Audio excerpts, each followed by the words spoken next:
Madame la députée de Champlain, je vous reconnais. Merci. Alors, si vous permettez, je vais m'inscrire aujourd'hui à cette commission-là. Et je sais que la ministre m'a déjà également entendu sur le sujet. Ça touche de très, très près les régimes de retraite. Ça ne touche pas particulièrement là, les cas dont on parle ici aujourd'hui. Mais je vais parler directement à la ministre parce qu'elle vit dans la même région que moi. Et je vais lui parler en gros du dossier Aléris, dont la Régie des rentes m'a entendu royalement parler, et de la protection des régimes de retraite, mais au-delà des compagnies qui sont en difficulté financière.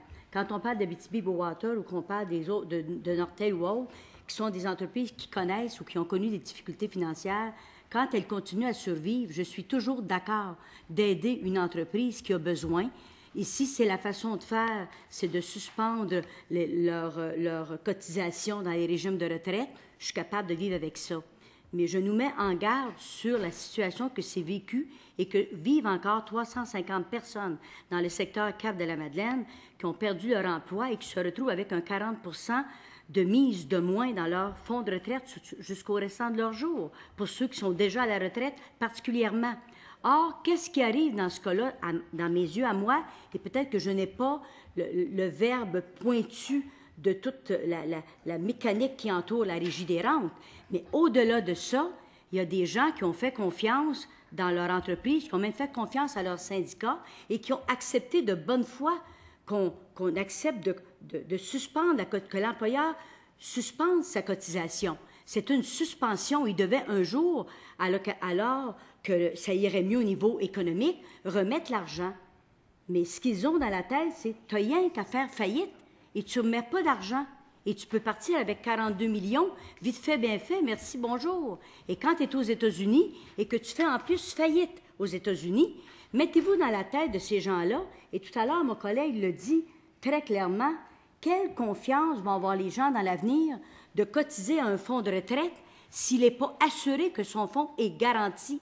Or, qu'une entreprise ait besoin d'oxygène, ait besoin d'air, ait besoin de respirer pendant un certain temps parce que il faut absolument que l'entreprise continue, puis les employés, ils font confiance. Là.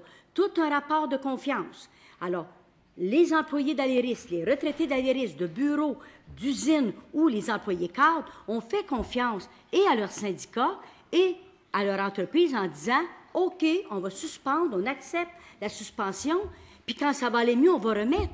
Mais un bon matin, tu mets la clé dans la porte. » Alors, la question que je pose aujourd'hui, et même si ce n'est pas à l'intérieur du projet de loi comme tel, est-ce qu'un jour, on va être assez intelligent, comme parlementaire, pour penser à protéger ce qui est protégeable? Or, de quelle façon je ferais, moi, si j'avais, admettons, à prêter à Mme la ministre, ça pourrait être le contraire, un 100 millions de dollars. Est-ce que je lui prêterais ça comme ça, même si je l'aime bien, ouvertement, sans garantie? La réponse est non. Je ne prêterais même pas 10 000 $ à quelqu'un dans les temps qui courent, sans me garantir minimalement parlant. Donc, on a prêté 42 millions à Aléris International et il est parti avec le 42 millions. Donc, aujourd'hui, il y a des gens qui nous écoutent là, au moment où on se parle, et qui se demandent comment nous, comme parlementaires, supposément capables de prendre des décisions, on va les protéger dans l'avenir. Eux, pour eux autres, c'est fait, là. Ils n'ont aucun recours. Ils ne peuvent même pas demander une main levée. Ils l'ont fait avec un juge. Madame Boulay, la ministre de l'Emploi et de la Solidarité sociale, a demandé à la Régie des rentes que les fonds des retraités d'Aléris soient confiés, le temps que la Régie puisse le faire, à une entreprise de gestionnaire de fonds qu'on appelle Mondo Sobeco. Ils gèrent le fonds très, très bien. Ils font même un excellent travail. Ils font tellement un bon travail qu'ils sont allés voir un juge en disant « Oups! » Après une année de regard, on s'aperçoit qu'il y a eu des malversations, probablement. Et ils ont obtenu le droit de faire enquête. Ils sont en enquête présentement. On n'en dira pas plus long. Ils sont en enquête. Alors, les retraités ont espoir peut-être de récupérer 1 ou 2 millions sur 42 millions. Alors, si on est capable d'avoir ce regard-là après coup, on devrait avoir un regard avant coup.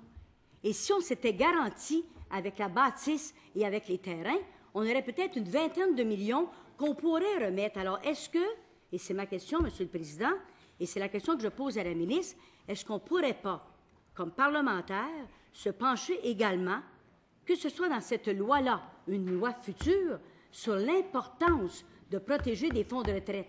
Parce que moi, si j'étais un retraité dans une usine présentement et que je m'aperçois que mon fonds est en manque, oui, je sais qu'avec la loi qu'on va voter, on va pouvoir demander à la Régie de gérer ce fonds-là.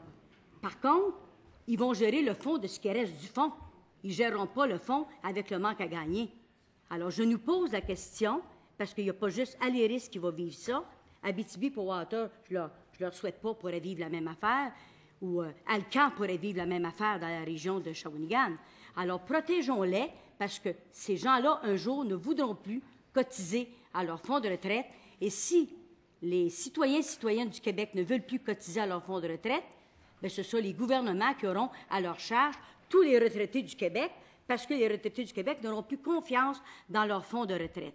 Alors, c'est la question que je voulais soumettre, la question que je voulais soulever surtout pour qu'on redonne, par cette loi-là, ou, Madame la ministre, une autre loi éventuellement, en arriver à simplement garantir les ouvertures qu'on donne à des entreprises possiblement de bonne foi au départ, quoique ce n'est peut-être pas ce à quoi je pense présentement avec Aléris International, mais pour les compagnies de bonne foi, donnons-leur un peu d'oxygène, mais soyons prudents puis garantissons l'oxygène qu'on donne en se donnant des prises à quelque part, chose qu'on n'a pas présentement.